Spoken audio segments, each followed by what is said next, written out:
കർത്താവായ യേശു ക്രിസ്തുവിന്റെ നാമത്തിൽ സ്നേഹ വന്ദനം.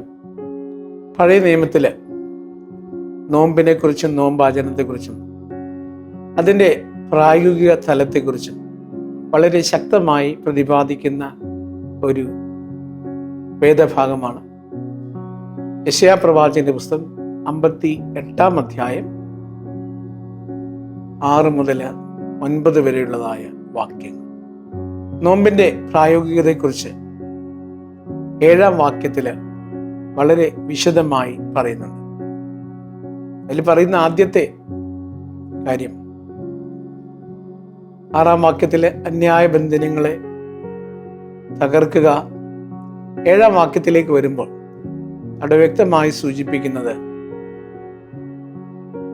നഗ്നനെ ഉടുപ്പിക്കുക, അനാഥനെയും പരദേശിയെയും ഭവനമില്ലാത്തവനെയും നിന്റെ ഭവനത്തിൽ ചേർക്കുക, വിശക്കുന്നവന് നിന്റെ ആഹാരം പങ്കിടുക, 4-മതായി നിന്റെ മാംസരക്തമായവർക്ക് അഥവാ നിന്റെ രക്തബന്ധത്തിലുള്ളവർക്ക് നിന്നെ തന്നെ മറക്കാതിരിക്കുക.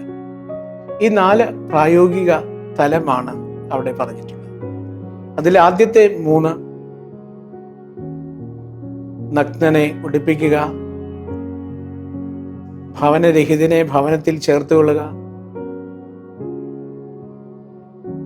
ആഹാരം നൽകുക. ഈ 3 മനുഷ്യന്റെ ഏറ്റവും അടിസ്ഥാനപരമായ ബേസിക് റിക്വയർമെന്റ്സ് ആണ്. ആഹാരം, വസ്ത്രം, പാർപ്പിടം. ഈ ഏറ്റവും അടിസ്ഥാനപരമായ മനുഷ്യന്റെ ആവശ്യത്തെ നിവർത്തിക്കുന്നതാണ് യഥാർത്ഥ നോമ്പും ഉപവാസവും. 4-മതായിട്ട് അതിൽ പ്രവാചകൻ സൂചിപ്പിക്കുന്നത് സ്വന്തം രക്തത്തിന് നിങ്ങളെ തന്നെ മറക്കാതിരിക്കുക, അവർക്ക് നന്മ ചെയ്യുക എന്നുള്ളതാണ്. വളരെ പ്രായോഗികമായി യെശയ്യാ പ്രവാചകൻ പറഞ്ഞു. പണ്ട് കാലത്തുണ്ടായിരുന്ന രീതി അനുസരിച്ച് അനുതാപത്തിന് ഉപവസിക്കാറുണ്ട്. അതോടൊപ്പം തന്നെ അനുതപിക്കുന്നതിന്റെ ഭാഗമായി ചണവസ്ത്രമെടുത്ത് ചാരത്തിലിരിക്കുന്ന ഒരു രീതി ഉണ്ടായിരുന്നു. ഇതിനെയാണ് പ്രവാചകൻ നിശിതമായി വിമർശിക്കുന്നത്. ഈ അനുതാപം, നിങ്ങളുടെ ഈ ക്ഷമ നിങ്ങളുടെ ജീവിതത്തിൽ പ്രായോഗിക തലത്തിൽ ഉണ്ടാകണമെന്ന് പറയുകയാണ്. 1, വസ്ത്രമില്ലാത്തവന് വസ്ത്രം നൽകുവാനായിട്ട് നമുക്ക് സാധിക്കണം. 2, ആഹാരമില്ലാത്തവന് ആഹാരം പങ്കിടാനായിട്ട് സാധിക്കണം. 3-മത് ഷെൽട്ടർ, താമസ ഇടം നൽകാനായിട്ട് നമുക്ക് സാധിക്കണം. ഈ നോമ്പിന്റെ ഭാഗമായി നാം വർജനം ആചരിക്കാറുണ്ട്. ആ വർജനത്തില് ആഹാരവസ്തുക്കളെ നാം ഒഴിവാക്കി അത് മാറ്റിവെക്കുന്ന ഒരു പ്രായോഗിക രീതി വളരെ മുമ്പ് തന്നെ സ്വയവർജനം എന്നുള്ള രീതിയിൽ സ്വയവർജന വാരമായിട്ടും സ്വയവർജന കാഴ്ചയായിട്ടുമൊക്കെ നോമ്പ് കാലങ്ങളിൽ അർപ്പിക്കാറുണ്ട്.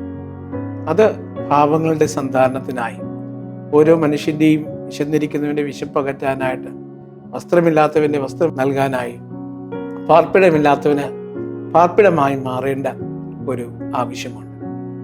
നമ്മുടെ ഇടവകയിൽ വളരെ പഴക്കം ചെന്നൊരു ദേവാലയമാണ് ഗുണ്ടറ്റ് മെമ്മോറിയൽ ചർച്ച്, തലശ്ശേരി.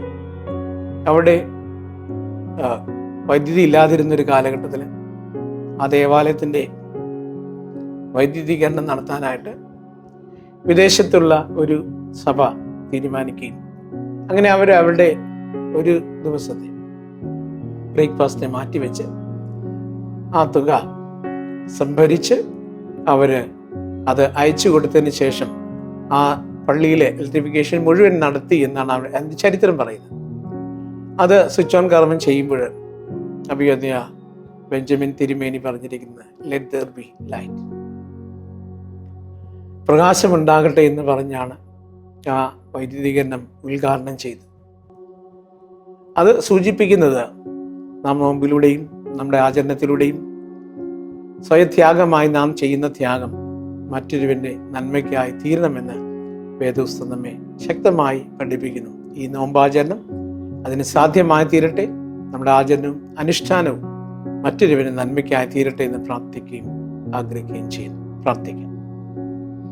കരുണാസമ്പന്നനായ ദൈവമേ, സ്വർഗ്ഗസ്ഥ പിതാവേ, അവിടുന്ന് ഞങ്ങൾക്ക് വേണ്ടി സകലതും ത്യജിച്ചുവല്ലോ. സ്വന്തം പ്രാണനെ പോലും ത്യജിച്ചു തൻ്റെ ശരീരരക്തങ്ങളെ ഞങ്ങൾക്ക് വേണ്ടി പകർന്നു തന്നു.